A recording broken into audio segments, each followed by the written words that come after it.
think we've got a great session for you this morning with a really good panel, which I'll introduce shortly.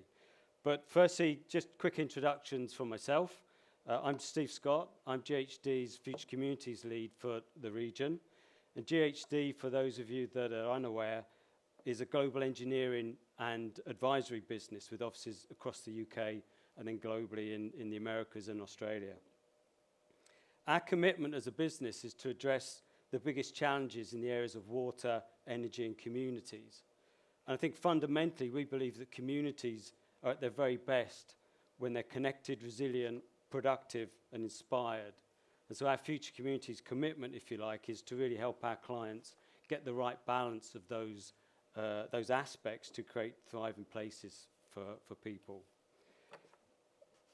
As a company, we're delighted to sponsor this session. And as I said, with an excellent panel, I think it's a very timely subject matter that we're looking at. When I think about things like energy resilience, energy security and place and the relationships, we think about energy transition, think about decarbonisation of built environment. It's obviously going to impact us all at a community level, at a stakeholder level, and also at a place level. It's going to be hugely disruptive. And I think that path to decarbonisation and net zero is largely uncharted. We know where we want to get to, but the ability to get to where we want, I don't think we've all got the answers, and that's the journey we're going to have to go on. But that means uncertainty, and as everyone in the room knows, we don't particularly like uncertainty, particularly when it comes to investment. The pace of change needs to accelerate dramatically. I was fortunate enough to be at COP28, and one of the key outcomes from that conference and that kind of period was we need to accelerate the pace of transition to meet targets. One speaker put it really, really well for me. And she said, as we fiddle, nature continues to send us bigger and bigger invoices. We have to kind of move quickly and we have to move differently. I think locally as well, the NIC's infrastructure review, progress review, launched last week, gave a similar message that, particularly around decarbonisation of the energy sector, progress is being made, but it was a kind of bit of a muted thumbs up from what I heard from Sir John Armitt. We need new business models. We need to accelerate that change. So, from COP down into the UK, it's about changing fast. So we've got to change. We've got to do it quicker. And we've got to do it in a way that brings society with us so that it's just and it's fair. Again, what we've perceived as a company from our interactions with clients is that just transition is at the forefront of so many agendas now across all sectors. In fact, we did a study looking at the just transition of the Grangemouth industrial cluster. And one of the key things that came out of that was the misalignment between policy, business and community. And I think some of that we kind of probably going to touch on today with the panel. So in the next hour or 56 minutes, we're going to be discussing things like how can we accelerate the pace of energy transition and decarbonisation while making it fair? How do we retrofit our cities? How do we decarbonise spaces that we've already built and we've been living in for many years? And can we come together and align from a policy level all the way down? So I've got a great panel with me today, and I will read this because we've been through quite a careful construct, a couple of lines for each person, and I'll do it in alphabetical order, so if you could just smile or raise your hand. So starting with John Allison. John's a Deputy Director for Heat Networks Delivery at DESNZ. He's currently being kept awake by the development and implementation of the new heat zoning policy, the heat network zoning policy that was part of the Energy Act. And I think UKREiiF, John, gives you a good platform to kind of really raise awareness of the policy ahead of its introduction in early next year, I believe. We have in the middle, Councillor Bev Craig. Councillor Craig has been leader at Manchester City Council since December 21 and champions the continued transformation of the city. Manchester is committed to net zero by 2038, and the council itself has an aggressive decarbonisation plan. And I think some of those plans and some of the projects we'll be hearing about a little bit more today. but Bev will be able to speak to the convening role that city councils play in negotiating transition to net zero. Closest to me, we have Amanda Latham. Amanda's the Director of Sustainable Investment at IFM Investors, a global institutional asset manager owned by pension funds. Her career spans a number of sectors, including environment and regulation, which adds to her perspective in the investment field. In her current role, she focuses on working in partnership with IFM's investment teams on implementing sustainable investing approaches that integrate the expectations of clients, stakeholders, and part of those stakeholders are local government investment plans, pension plans, sorry. Tom McGarry, at the end, in our earlier conversations, described to me that his team is rewiring Britain, which I thought was pretty cool and equally daunting and exciting in equal measures. Tom is the Deputy Director of External Affairs in the Strategic Infrastructure team at National Grid and passionate about engagement and embedding local benefits around infrastructure projects. So call him afterwards if there's any unanswered questions around that. And then finally, next to Tom, we have Kate McGavin, who joins us from the UK Infrastructure Bank. The bank's wholly owned by the Treasury and set up 3 years ago to offer financing to private and public sector, to the public and private sector for economic infrastructure projects that support climate change and local economic growth. Kate is the bank's Chief Strategy and Policy Officer, along with her JobShare partner, and they lead the interface with government policy teams to help solve financing problems on the net zero pathway. So that's the panel. Just quickly before we go into the discussion, we've got Slido running, so there's a Slido code on the slide, and we've got a couple of polls on there, and the first poll should go live as soon as I mention the word Slido, so that should be going up quite soon. And secondly, we'll kind of have running Q&As through Slido, so we'll try and pick up some questions beforehand, during the course of the discussion, and then also at the end, if we have time, we'll maybe take some from the floor as well. So that's the introductions out the way. I shall sit down and get the panel started. And it's really, I guess, quite an ambitious and philosophical question to the panel, and one to all panelists, and the starter for 10 for today, I guess. So can government and business achieve a joined up approach to deliver energy infrastructure requirements and work together to ensure nobody gets left behind? I think, John, you would be a good person to start with, because obviously implementing policy and implementation is your next step. Thanks, Steve. So very pleased to be here today and have the chance to talk a bit more about what we do in DESNZ, and in particular to encourage the development of district heat networks. I'll say a little bit about what we're trying to achieve there, because I think it's a really good example of the wider challenges and how government needs to work with business and with local areas to attract investment in and really accelerate progress on net zero, but also making sure that no one's left behind. So we think that district heat networks have huge potential to play a much greater role in decarbonising our building stock. Currently, about 3% of heat demand comes from heat networks. We think that could rise to around 20% by 2050.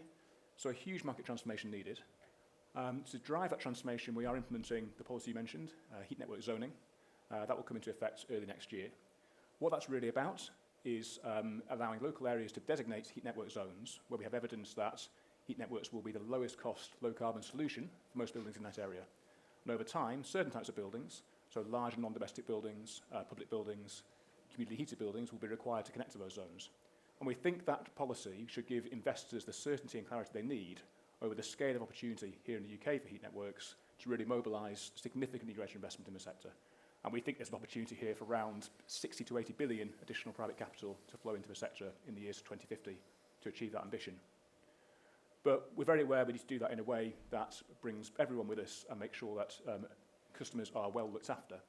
So as well as alongside our zoning policy, we have a new market framework. We're appointing Ofgem as the heat network regulator. That will make sure that customers have fair pricing and better services. I've mentioned the need to collaborate with industry, so working closely on those investment models, thinking about how we can market and explain the opportunities that are coming, and hopefully open up investment in this huge growth sector to a wider range of investors is a huge priority. And of course, all this happens in places. So as well as the role for government here providing regulatory clarity and certainty, but we need to do this in a way that really puts local areas in the lead, and we see zoning as a policy that gives local areas the tools they need to develop low-cost solutions at scale in what will often be dense urban areas, town city centres, where we think this will be a hugely exciting development in the next few years. Okay, so policies come in and kind of pushing us that way. So Amanda, from the sort of private sector investment point of view, what's your sort of take on moving forward and the ability for like policy, private sector, public sector to all come together?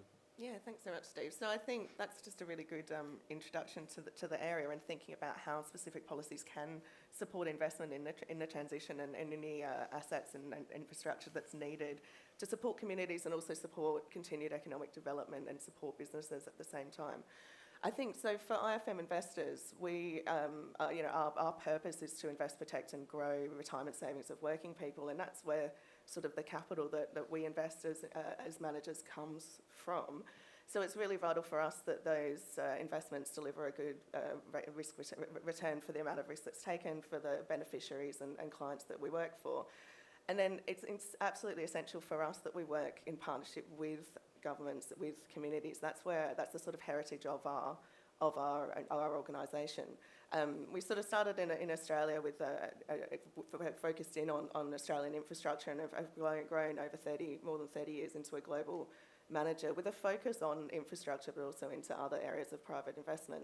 And one of the areas that we've grown our business and we've been really successful is working really closely in partnerships with governments at the federal, at the national, at the local levels in the different regions that we operate, which is mostly developed markets. So you're talking about here in UK and Europe, North America, and also in Australasia and Asia Pacific. And in those areas, we've worked with the governments for many, many years and decades to bring forward the infrastructure development that is needed to support the economies of the areas that we invest in. And I think this is absolutely vital for us investing in the UK. So during last year, we announced that we'd signed a memorandum of understanding with the UK government in terms of directing 10 billion into investable projects within the UK, specifically to support the energy transition and to support the UK's net zero ambitions and that shift to a low carbon economy. So this is something where we work closely with various parts of the government, with the various funding structures, and we're working on understanding what those projects are, what the pipeline of investment opportunities is, and how to bring those forward in a way that meets that risk return profile that's needed for the investees and the underlying clients at the end of the day. So that's what's really important, is to bring those different areas together because while there'll be many, many, many ideas of things that can be brought forward, creating that effective framework through the policy, through the partnerships, is what enables those things to be successful. And with many decades of experience, that's what we sort of bring to the table to support those opportunities and support those local areas as well. Yeah, and Kate, from a UKBI point of view, I mean, I guess you kind of work in that interface to bring policy and investment together. So what's your kind of take on the optimism, if you like, of all sectors coming together behind this agenda? Yeah, thanks, Steve. So at a personal level, having spent many years making and implementing policy in government, I'm very optimistic about the ability of policy to be developed and implemented practically when it's working in partnership. At UK Infrastructure Bank, that's really what we've been set up to do. So as Steve mentioned in our introduction, we've been given 22 billion of financial capacity by the Treasury, who is our sole shareholder. And we've been really given just a very simple mandate, which is to go out and look for infrastructure financing problems in economic infrastructure sectors that need our help to be solved. So we lend across the economic infrastructure sectors. We put out a strategy last September that identified some areas where we particularly thought we could be helpful. Heat networks is one of them. We might talk a bit more about that later. But we also lend to local authorities. So 4 billion of our financing capacity is ring-fenced to be able to lend to local authorities at a discounted rate. And alongside that, we have a small free advisory service that local authorities can access. So we're really wired to help execute policy. That's our purpose. But we're here to do it at a deeply practical level.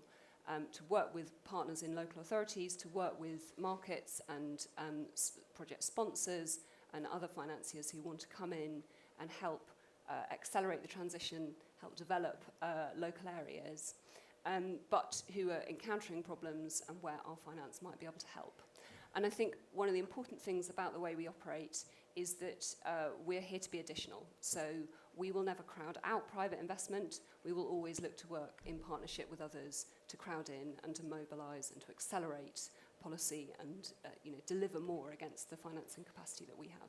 Yeah, okay. And Councillor Craig, does that, is that kind of coming down to the local level? Are you within Manchester, are you seeing that alignment? Because you obviously have to work in that partnership mode in the council. So look, I think there's significant opportunities if we can get a coherent national strategy aligned with particular policy areas and translate that into practical application. I think, are we there yet across the piece as a country? I would say no. I think there's some significant challenges that we still have to work through. I think for me, though, part of the challenge that we have as local leaders is how we articulate a long-term plan in our places. And I think across the UK, we're very skilled and experienced in doing that. You touched in your introduction around our ambitious plans to hit 2038 in terms of our decarbonising, and that doesn't come without its challenges. Across the energy sector, across housing, and across general infrastructure investment. If we don't join these things up into a coherent plan, then we won't achieve our goals. And the reason that I talk about joining them up is that I think we're at a crucial juncture, actually, where we're starting to see the flow through of particular projects and initiatives in different sectors that we have to try and grasp and pull together. Because actually, if I'm thinking about a regeneration-led approach to how we build in better energy security, or how we can get to net zero in our new 36,000 homes that we're building in new districts of our city, it has to be something that cuts across, that brings together government policy on heat networks just as much as it brings together government policy on the investment into public services. And I think that's our challenge, how you knit it all together in place, rather than having place leaders having to convene a range of different national policy measures together. I think the final thing I'd say is that I am optimistic for the role that public and private can play in this together. If I think about the future prospects for a city like Manchester, our economic strategy is predicated on the additional £11 billion that we've already had committed from private sector investors over the course of the next 5 to 10 years. So I think it's there. It's kind of impeding on all of us to make sure that we get that policy environment right to see that kind of investment. And I'm sure we'll come on to that point around communities and public confidence later on. Yeah. And Tom, I guess going back to a national strategic level, if you like, that kind of alignment must be quite different for you than maybe what the issues that Councillor Craig are facing. I have to say, I think it's a cliche, but all politics is local. When you're working for the National Grid is responsible, owns and is responsible for the high voltage electricity transmission network in England and in Wales. And if we were to describe the aspirations of a lot of local authorities and government policy when it comes to energy, I think they're pretty much aligned. We're aiming for net zero, we're aiming for energy security, and we also want bills to be more affordable for consumers. And the situation we've got in terms of having to deliver against that overarching government policy, which is to get more renewables that are growing and growing and growing into our mix of energy sources, is that we are going to have a complete overhaul of the grid. Our grid is based around the old coal-powered stations of the North and the Midlands. It served us very well indeed for many, many generations. We have a 99.99998% reliable grid in this country. Are you sure about that? Yeah, and 50% of the planet does not.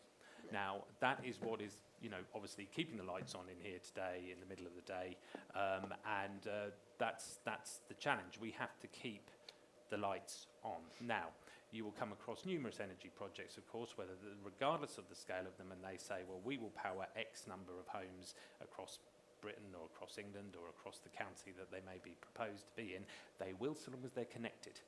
Now, we have to meet a government policy, probably under review, of 50 gigawatts of offshore wind coming into the grid by 2030. We are instructed by our regulator to get that electricity to where it is needed, and therefore we have to change our grid. We have to connect offshore to where it is needed onshore. And that means that our old grid is going to have to be transformed, and we're calling it the Great Grid Upgrade, because accelerated strategic transmission investment is just something you can't just bat out in every single public speaking appointment. The Great Grid Upgrade is going to require huge change, and it's going to require the technologies that we have and that we can adapt and we can put in place quickly in order to deliver it. Within the next 7 to 8 years, National Grid is going to have to deliver 5 times more infrastructure than we have in the last 40 years in order to make sure we meet those government targets and we meet those aspirations. And I'm going to plant an earworm, sorry for this, but those of a certain vintage will know it. Those technologies are ultimately underground, overground and undersea too. For any millennials, look up the Wombles on Google and it's not the band. Now, we are proposing a huge change down the east coast of England, and it will be in the northwest as well, and in West Wales eventually too, in order to get that high voltage transmission network in the place where it needs to be. If we're going to deliver that, we have to work collaboratively with the local authorities that are going to be ultimately part of the whole planning process, and consulting with local communities too. And therefore, while the policy is in place, the aspiration is in place, we're great believers in the fact that any community having to host this infrastructure needs to see benefits from it. So the sooner that government can deliver on the community benefit guidance that it's going to be introducing, it says by June, the better. Okay, so I think what that opening question has set out, for me anyway, is the sort of scale of the challenge here. It's massive from a policy level all the way through. And when you say 5 times the amount of infrastructure, and you think about the infrastructure we've got, that's huge. So if we're all about implementation, we've got to accelerate the pace of change. Kate, I wonder from the bank's point of view, what are the biggest barriers or the challenges that you're seeing that is holding us back from coming together, or holding us back from really getting this pace of transition accelerated? Yeah, I think that it's different in different sectors. And so, the approach that we take is to sit at that nexus between public and private, and to, try and create a join-up between the agendas and really understand the barriers from both sides of the equation. So I might take domestic retrofit as an example. The bank's been in existence for almost 3 years, and I'd say for almost all of that time, we've had people coming to us and asking us whether we can invest in retrofit. We've understood that it's a really big challenge when you obviously look at the decarbonisation targets. Buildings are obviously a really, really big part of that. So we've taken time both to get close to the policy teams in government, to understand the policy. We've also talked to those who are lobbying government and have other ideas for how policy should be developed. We've talked to the market about where they see the barriers and the opportunities. And then we've also worked through our local authority function at a local authority level, through our advisory team, and we've done a set of different engagements around the country, because I'm sure, as Councillor Craig would say, the challenge in each area is a bit different. Our housing stock looks different, and the solution is not going to be exactly the same in different parts of the country. So we've spent a lot of time banging our heads against the wall, going around this, working out whether or not we can be helpful. And I am hopeful that later this year we will close some transactions in this space, but it's taken a while. And certainly for us, it's about getting our sleeves rolled up, looking at where the really difficult problems are, convening some of the people in that space who've got ideas, testing, trying stuff out. We've got close at times and then had to back out and realise that, you know, a way of financing it isn't going to work, but we haven't stopped, we go back around it. So that's the approach we take. We take it, you know, it's slightly different, as I say, in different sectors, but we've got, I think, the biggest infrastructure investment team focused on the UK market now amassed in our head office here in Leeds. And, you know, we're developing really good expertise in each of these sectors, and I'm really confident that we can help find solutions to a lot of these problems. But the place came up again. I mean, it obviously in Manchester, place is central to it. Tom, you mentioned it. Kate, now you've mentioned it. And maybe this is where some of the difficulty is, that places are unique. No city or town is the same as another. Different people, different construct. But yeah, you know, for me that's part of the. So look, I think we have to accept as part of this transition. If we didn't have people, if people didn't exist in this country, then the application of policy and business investment would probably much more smoothly. And I think, you know, for me, the point I make is it's not just about place. This is things that we're doing to people's lives, to their homes, to their streets, to how they consume energy, and to how they move around in the world. So I think if we see place as this kind of tokenistic add-on, I suppose it misunderstands the scale of the challenge, that it's the population of the UK that we've got to take on this journey. I think that retrofit's a really interesting example, actually, because I think that there is a difference between devolving power to local places to crack on, execute their plan, and get things delivered, as opposed to kind of not assuming that we don't have similarities. So if I think about retrofit in a city like Manchester, the city of 600,000 people, where we're at the moment are very preoccupied with how we can retrofit our social housing stock, just under 70,000 properties. We've got an ambition to retrofit a third of all of those properties by 2032. Now, we've just been looking at what capital funding that we would need for just over 10,000 of those homes, and we're talking 260 million. We're talking about propositions that aren't so attractive to the private sector with the current models at our disposal at the moment. And one of the things that, you know, so I chair Core Cities, which is the 11 largest cities in the UK outside of London. We've been working really closely with London councils through an initiative called 3CI, which is precisely that point. How do we have our local ambitions and our local aims, particularly to get us to net zero, but how can we leverage in private finance and private capital to enable us to do that, whilst recognising that some of the models that we might need in the absence of government grant funding don't yet exist. And we've been spending a lot of time sort of thinking through what that incentivisation could look like, because if we're honest, if we are to decarbonise every home in the UK, public funding will not get us to that point. And that's before you even get to the private rented sector. You know, so I think we can bandy around the role of place, but we have to remember as policymakers, that's where people live, it's where they go about their lives, and it's where actually the judgments that they form about the demonstrable impact of a just transition, that will be how they will view the lens of the whole climate change agenda, which is why you have to get it right on someone's doorstep if you want them to support national policy execution. And how do we move it into that, you know, commercially investable space? I mean, what massive challenge, but you know, are the projects investable?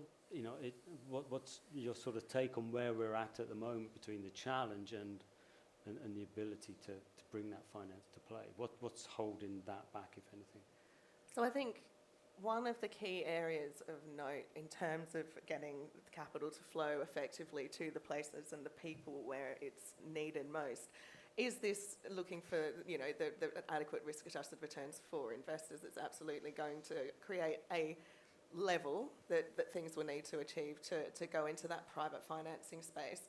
And having those incentive structures is certainly going to help. One of the areas that I think it's worth touching on is scale. So this working across city structures, working across authorities is really, really vitally important, and basically in terms of like bulking together projects to get to an investable level. So for institutional investor financing, you're looking at quite significant amounts of capital to get a project off the ground, whereas for banks in particular and other forms of financing, the funding levels can be much, much smaller. So it's important when you're looking into that institutional capital space to get things up to the effective scale. If I use an example from previously was in investment consulting advising local authority pension funds, and we had lots of local authorities and the pension funds as well with lots of ideas and lots of desires to invest in local areas, their own local area or across the UK.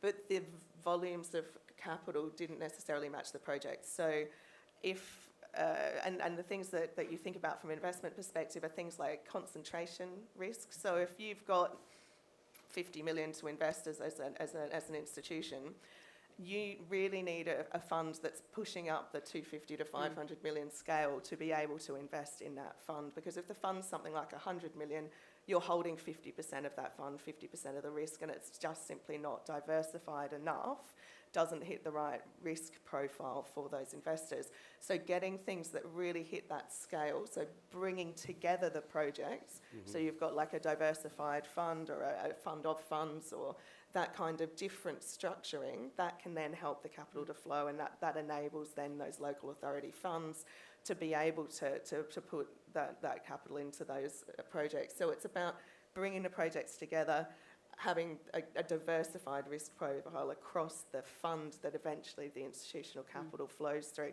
So it's thinking through those different areas, and different types of projects will have different risks, but that overall I think is an area that warrants more attention. There certainly are some who are operating in that space, but it's not as, that's an area that could use some more vibrancy to help. And if I may, kind of what I was saying about 3CI is precisely that. So a decision that's taken with suitable information, governance and assurance that happens in Birmingham could also then be scaled in Roll Eye, in Bristol, in Manchester, in Liverpool, in Leeds. So it's precisely getting to that point where we understand our places, but we also understand how the flow of capital moves around the UK.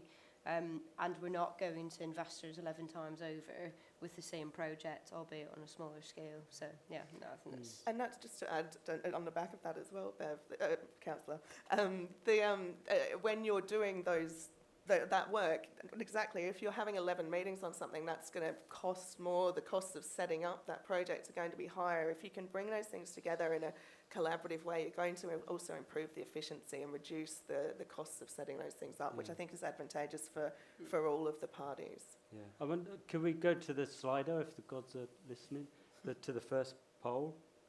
Because it kind of plays into this discussion. I don't know if that's going to come up on the screen. Here we go. So, we've got it in front of us here. So we asked, kind of linked to the question really, what are the biggest constraints to accelerating? Planning coordination at local level came up, but also misalignment between regulation and implementation. And so I just wondered if the panel had some reflections or thoughts around those two, and it's changed suddenly. Getting more popular. Yeah. Yeah, certainly. I think picking up on the theme around getting the balance between policy, regulation, and implementation right, and that's something that we grapple with day to day across different policy areas. I think we absolutely recognise that in many areas we're trying to reach a market tipping point. Often that requires a role for regulation and clarity of incentives in the market to reach that tipping point. But we need to navigate that in a way where we're looking at the timetable being feasible, we're looking at costs to all parties, including business, being well judged and acceptable. So that's a real tightrope. And I think when you're trying to do that across multiple policy areas in parallel, as we try and do in the departments, getting that balance right is really hard. And there have been some well-publicised, let's say, adjustments to some of the timetables we're looking at for regulation in different net zero areas recently that recognise the challenge of regulating and moving towards net zero in a way that leaves no one behind and ensures that consumers are treated fairly. I think some of that as well links to the theme around understanding and acceptance of what net zero means for people as consumers. And I think when government is making policy, making regulation. We're probably better at designing legislation and producing economic evidence than we are around communicating what that means for people in their everyday lives. And I think there's a role for government in terms of clarity of policy and communication at a national level. But I think something we need to probably learn more from local areas and other organisations about as well is how do we translate what policy means for consumers in any area, whether that's heat networks, heat pump adoption, electric vehicles, and translate that into sort of honest, clear messages around actions that people can take and put those benefits in context. Yeah, okay. And I mean, there's a question as well in the chat here around, so as I kind of referenced the National Infrastructure Commission, their progress review was launched last week, and one of the things that they said in the exec summary was around the infrastructure regulation and need for reform, and bringing in regular strategic policy statements for each sector. What are the panel's thoughts? So it links into this sort of regulation space. Any reflections on what the NIC said, or? So if I can kick us off as a politician being gently controversial, and then I'll let colleagues stick to their jobs. Look, I think one of the things that we saw with the NIC report is that historically we're not very good at infrastructure investment in this country. And there are a number of significant policy challenges that we need to address, be it around decarbonisation or be it around transport infrastructure. I think there's a lot of interesting food for thought for any incoming government of any colour to think about how we can get a grip of how we deliver infrastructure in this country, how we can invest in it, how we can leverage additional private capital into it, but ultimately how we can depoliticise infrastructure investment in the UK. Most of the European countries take a non-political view as to what a 20 to 40 year infrastructure plan looks like. And I think we certainly need to get into that space. So, there's lots of interesting things in there around recommendations that governments of all colours, I think, could easily take on the chin. Okay. Yeah, I really agree with that. And I think that, we're obviously on the delivery and investment side, and I think that we take, a lot of we organise ourselves around the government's net zero strategy. It's a really good piece of work. It's really helpful in terms of mapping out where the investment milestones are going to be. And we can organise around that. We can help the market develop confidence. We can, as I said, get close to understanding the policy challenges and thinking ahead as to how we might be able to help implement them. But the value of one piece of strategy that is multi-year, it doesn't change, that we can help build and buttress confidence around, I think is something, as I say, as an ex-civil servant myself, it's really helpful to remind government of that. I talk sometimes about the sedimentary process of government policy. It is constantly being kind of tweaked and relayed and slightly reformulated. And it's not helpful to delivering investment. So I think that both at a national level and at a local level, where there can be a plan that is stuck to, I think the idea of the sort of depoliticising it is a really good one too. That can be transformative in terms of being able to then organise the investment around it to get it delivered.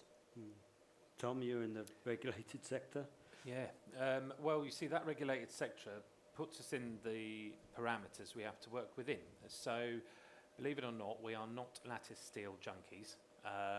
Pylons and overhead lines are the least environmentally impactful ways of transmitting electricity. They're also the cheapest. And when we're talking about place, and crucially, as Councillor Craig said, people, right? The benefits of that national infrastructure are felt quite often by people further away. Okay, so that's in terms of access to the cheaper renewables offshore, meaning that we get that affordability into the system and we are reducing reliance on gas prices, right, which are volatile, as we know. So the crucial thing is you work within that regulation, but then you've got your overarching national policy, and then of course you come into the local planning sphere and consultation with local communities and so on. And I think that the challenge we get from that is, why can't you? Why can't you put it underground? Why can't you put it offshore? And so on.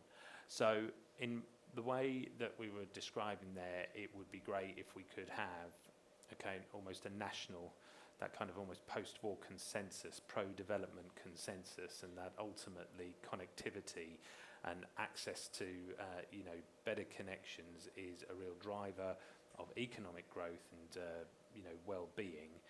I think that it's a high aspiration. Trust me, as I'm sure many of you are aware, go out and do a public consultation when you're running up close to a general election. Okay, we've got a thriving democracy, and it's ultimately about chasing votes, and that's where things get very difficult indeed. Everybody knows what the national need is. Everybody knows that we're not going to actually achieve net zero if we do not actually have the connectivity and we do not build this stuff. Everybody knows that if we underground the lot, it's going to cost 6 times more, or if we find a way of putting it offshore, it's going to cost 4 times more, and so on. But ultimately what it boils down to is trying to find that consensus and trying to overcome and give local councillors and local politicians an opportunity to be able to say, yeah, I get that it doesn't look good, but this is what's in it for us. And that's why I repeat, what we require is the community benefits for transmission infrastructure, and we need to think outside the box a little bit about all planning, actually, and stop it being about trying to look at to bring the idea of benefit into it. Okay, that's not what Section 106 is meant to be about, as we know, and we're very clear, and it shouldn't be about bribery. But more and more now, I think local communities are looking for that approach that says, what's in it for us? We understand this needs to be done, but how are we going to get involved in the supply chain? How will our local businesses? How are we going to be part of the skills revolution that you keep on saying you need in order to deliver this infrastructure?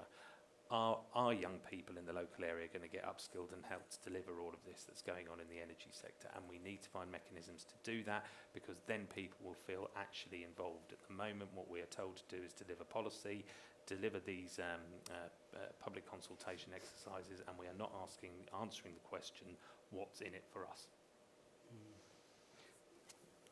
But so I guess my follow-up question to that will be then, so how do we embed those community benefits? Because within a city or a place, if you are doing a heat network zone within Manchester, I can see how you bring it's for the benefit of that community. But where you've got strategic infrastructure that cuts, like I say, kind of cuts through or cuts over, how do we bring those benefits into those local areas?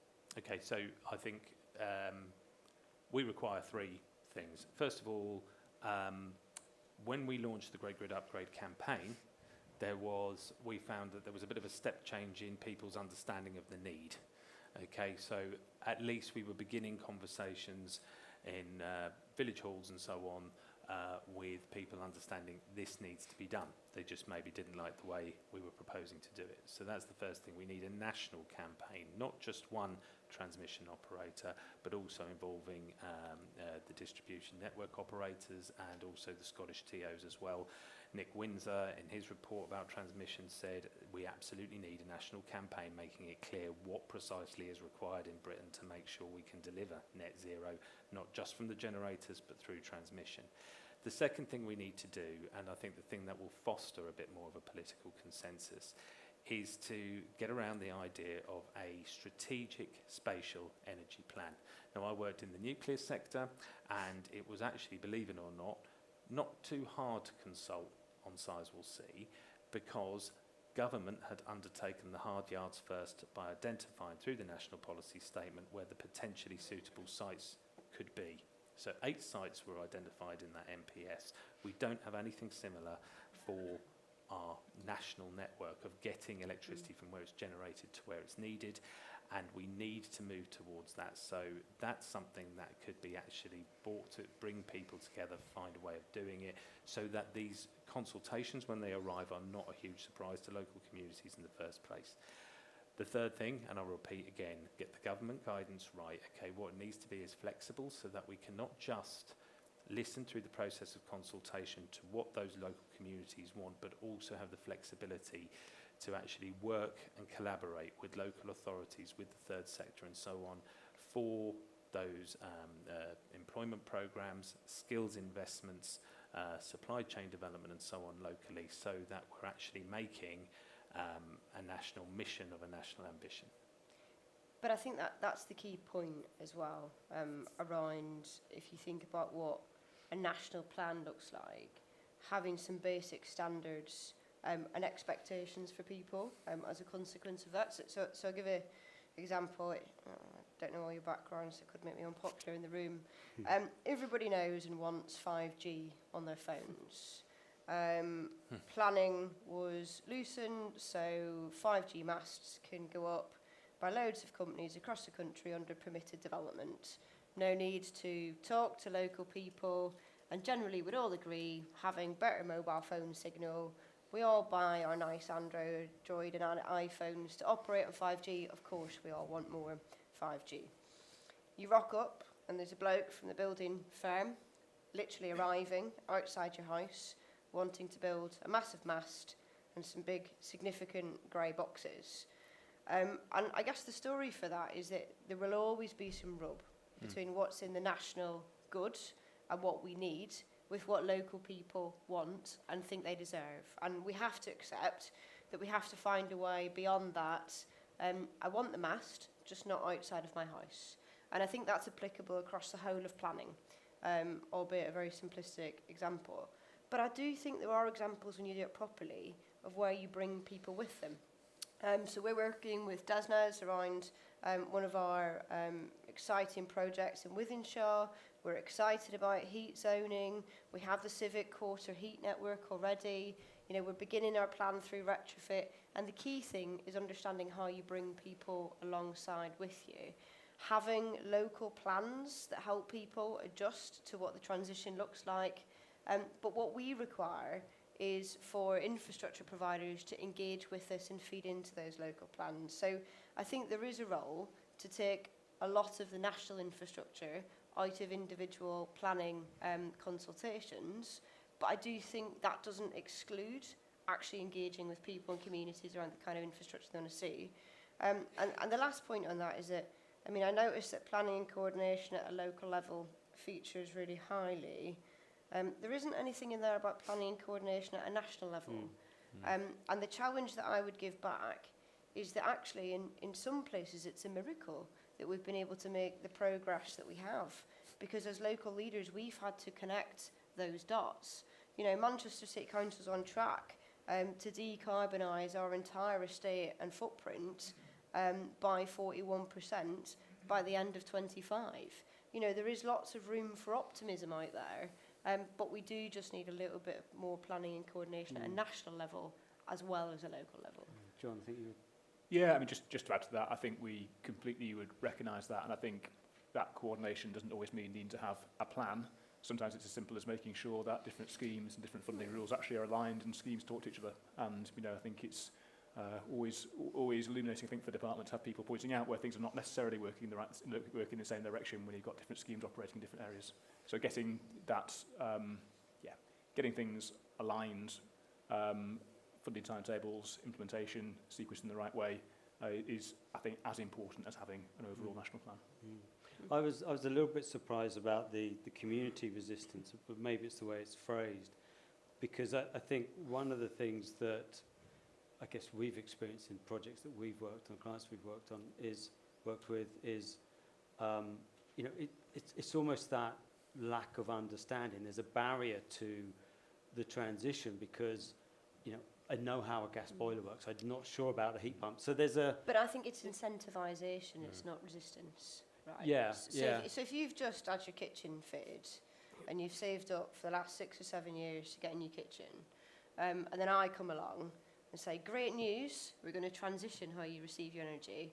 I'm going to rip out your kitchen, install a new heat pump, and you're going to have to learn a whole new way of regulating your home.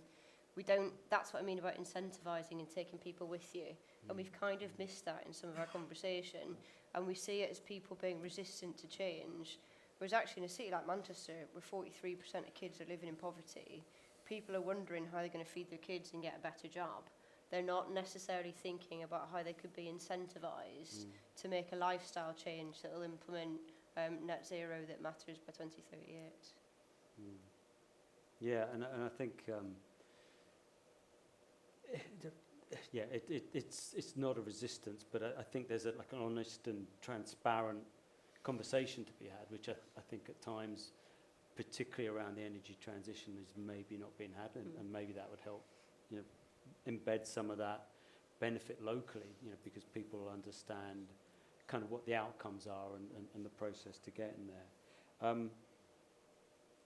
From an investment point of view, so Kate and Amanda, I guess, how do we embed sort of the benefits and the outcomes more into maybe the commercial model, the business model around the investment? I mean, is that now coming through investment in terms of, when it comes down to that commercial decision making, the community, the social benefit, the net zero, is it coming through at a pace in the way you do things? So I think, here in the UK in particular, we had the Task Force for Social Factors, which was looking at, particularly for pension fund investors, but some of the learnings can sort of be taken more broadly. But it was on how to embed the sort of social parts of investment considerations into the investment process, and that particularly it's things like communities, people, workers, safety. It's those broad things. So basically, social factors. To give you a really succinct definition, it's factors to do with people.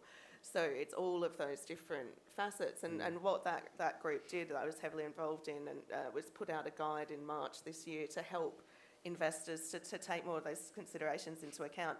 But it's I think one of the areas that we find with thinking about these things is it is more complex than where people have gotten to with the issue of, say, climate change. Climate change is sort of boiled down to carbon accounting in a way for investments, and that's that's a lens that's helpful to look through. There's probably more there are more that we look at, and that it works better if you look at broader things. But for things like community, there's not one sort of metric, one measure to look at, which then lends it a little more difficulty to the approach. But it's certainly an area that government in this country has focused on, that the departments have focused on. The Department of Work and Pensions has been focused in this area, as have other departments. So I think it's certainly coming through into the investment process from that direction, from the asset owner direction. For us as investors, we've always taken into account, particularly workers and worker safety. It's a key area for us. Our sort of heritage, we've got a lot of union involvement and unionised workforces, so that's something that we hold really importantly. And we can see from the track record of investments that where workers are safer, we do get better performance over time. So for investors, what's really key is linking those things to performance. So that's one of the areas that a lens to look through when you're thinking about community benefits. Yeah. And I think it's worth remembering or holding in our heads that different actors have different sort of priorities, and for investors the priority is risk-adjusted returns, and benefits to environment and society are sort of fall out of that rather than being the primary objective of investment, whereas for local authorities, benefits to the community and population are much higher up that list, probably the priority. So by bringing those parties together, you can get to a point where those projects and investments can meet all of those criteria, but that's going to narrow the pool over time. So I would say if anyone's thinking about how to think about these things from an investor perspective, have a look at that guide. It thinks about how you think about things geographically through sectors where you can understand risks, but then if you turn that around, that's also where you can start to understand opportunities as well. Okay. Yeah, we probably think about this slightly differently, but that's probably a good thing. So I guess we're really conscious that we're investing taxpayers' money, and when we're really conscious that, as others have talked about, this is the move to net zero is going to require a huge change in how people live, and we're kind of only really starting to see that. I guess there are two examples in our portfolio that I might just touch on. One is where we did a natural capital investment in Scotland, and for anyone who's kind of involved in that market, you will know that land valuation and the impact of kind of natural capital on that is a really sensitive community issue. So before we committed any public capital to that, we were really careful to check with the organisation that we were partnering with that the community were on board, that they had really good community outreach, and we were convinced that they were. At the other end of the country, we've invested in a lithium mine in Cornwall. And again, through one lens, this is bringing brilliant jobs to Cornwall. Cornwall has a really proud mining heritage. This is good news. But mining is it's a big, dirty business. You've got to find out where your tailings are going to go. You've got to think about all the kind of consequences of reintroducing and accelerating that kind of infrastructure. So again, we worked really closely to make sure that before we committed any public money, we understood where the council were, we understood who was lined up around this, and we were confident that this was going to be welcomed by the local community. Okay. We've got 4 minutes left. We've got a little bit of license to go beyond that. So are you happy that I open it up to the throngs of people? I wonder if there's any questions in the audience, if someone wants to kind of stand up, shout out a question. I don't know if there's mics anywhere. Everyone's very quiet. You've got one. We've got hands. Oh, there you go, yeah. Hi there. Heat network zoning could be the biggest change in how we supply energy in our cities since the deployment of natural gas in the 70s. Do you think the real estate sector is ready for it? I'd like to think so. So one reason we're here today is we know that this is a huge change starting next year. We have a lot to do to raise awareness, whether that's building owners, building managers, potential investors. So we need to get the message out there around the changes that are coming. But I think really importantly, it is a regulatory policy. Within areas we've talked about how there will be buildings that over time will be required to connect to make sure we get that certainty there for investors. But ultimately, the best way to get this to work will be by people recognising the benefits that connection offers, getting all the incentives right locally so that it's a rational decision for people to want to connect to a network. And I think in how we communicate this and how we engage with the real estate sector, making sure that we're all able to sort of talk about the benefits of networks in terms of fair pricing for customers, getting the right protections in place, all the benefits that networks can offer in terms of drawing on waste heat sources, as well as renewable sources, and helping balance the grid. And I think making it, in the best case for us, is in all those areas that people will recognise as benefits and will voluntarily want to connect to networks when they're built out. But raising that awareness over the coming months is really important. And from our experience, once you get the right level of scale, that de-risks it, in comparison to some of the smaller schemes that are already out there. So if I think about a civic quarter heat network in Manchester, that is actually further de-risked by further developments coming on stream in the next couple of years. So I think that then starts to give those price protections, protects people against kind of some of the fluxes in the market, the energy market that we've seen in recent years. But again, is one of those things that local places can't go it alone. So that's why we welcome there being kind of an overarching national framework around how it would operate. Okay. Question in front. I just wanted, it's all right. There's a lot of wind farms being built, like in the REC, Yeah. How does that infrastructure provision and the bringing that onshore link up with what you're doing, your infrastructure? And that's what's driving it. Right. Yeah. So from where it's generated to where it's needed. So there's a huge pipeline. The government's ambition of 50 gigawatts by 2030 is very aspirational when one considers, I think we've got about 19 gigawatts in operation at the moment, but there is a hell of a lot in the pipeline. Principally up and down the east coast of England, and as you say, in the Irish Sea now. It's connectivity there. It's we've already nearly completed the Hinkley Point connection. Sizewell C has some of the most modern grid infrastructure coming out of it already. It's got the capacity for the additional electricity that will be generated there. But of course, solar is absolutely growing in terms of the capacity over the next 15 years. So there is going to be more and more connectivity requirements and connections being sought. We've got a connections queue, and what we need to do is also to have a greater degree of intervention over the queue blockers, those developments that aren't going to be coming forward, and to take them out of it so that we can, carry on, because we won't hit net zero if there are people blocking the way. Any more on the floor? Got one last one. Well, I've got one here for you, Councillor Craig, which is retrofit-wise. It's from Anonymous. Retrofit-wise for Manchester. Cheers, guys, yeah. Is the focus purely on housing stock, or is hospitality part of the plan? I imagine it's wider. Look, it has to be everything. So the plan covers the entirety of the city. I touched on housing because I suppose in the greatest regard, that's the thing that's most within our gift. So starting with our own stock, kind of demonstrating how complex it is out there, particularly in the absence of coherent national models that allow investment at scale into the private sector. But that includes every building across the city. We are decarbonising a range of our own buildings.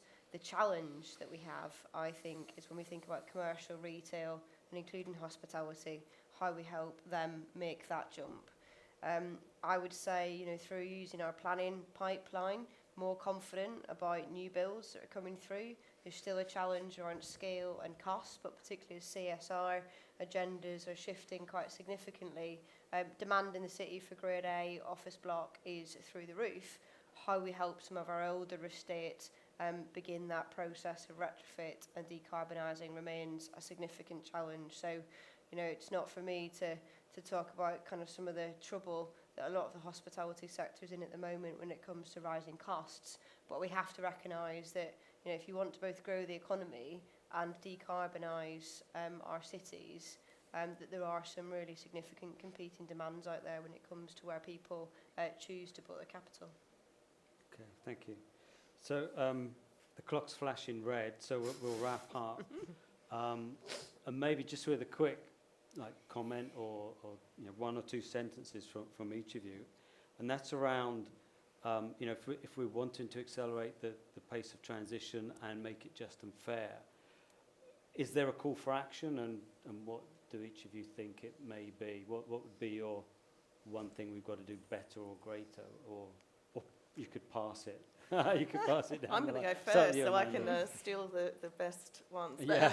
So I would say this is a theme that we've touched on heaps in this conversation, but it's collaboration. I think it's those conversations that bring together things in partnership and collaboration across sectors, parts of the economy, public and private, and the government and local areas. And that collaboration is what's going to increase and accelerate this energy transition. Great. So we've got collaboration. Tom, you're going to have to think really hard because we've got to run out. John? I'll go for communication, and in particular how we communicate the opportunities available from transition. And I think getting a cheeky second one to learn more about what that means for heat networks, come to our stand in the corner of the hall over there to find out more about how it's going to work. I like that. So collaboration, communication. A coherent long-term plan, something that gives market confidence, it gives security over a long period of time, and a plan that can be easily locally implemented. We've got already we've got one in Greater Manchester. We just need some of those levers to back it and help us deliver. Keeping the C's, coherent plan.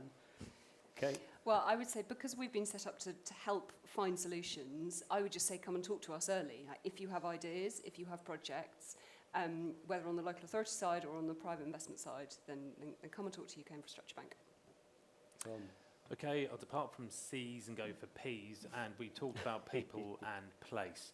And while I talked about the benefits earlier that should be realised being socioeconomic, because ultimately the environmental benefits of energy security, net zero and more affordable bills are of course also benefits in and of themselves. What I would like to say is that there should also be the additional environmental benefits, and in particular people's sense of place and connectivity with place, and that's got to mean about protecting our designated landscapes, protecting access to them, and also for us, wherever we've got a technology, what we can do about making sure that people still feel that sense of place without it being disrupted too greatly. And I'm not just saying that because I've got a friend in the audience who's involved in all of that. Brilliant. Thank you very much to all of you for taking part. From GHD's perspective, I think it's been a very interesting discussion, and hopefully some insights have been kind of passed on to yourselves in the audience. Obviously, catch up with any of us after if you need to. Thank you for being here. Thank you for staying. And I bid you a good UKREiiF for the next 2.5 days. Thank you.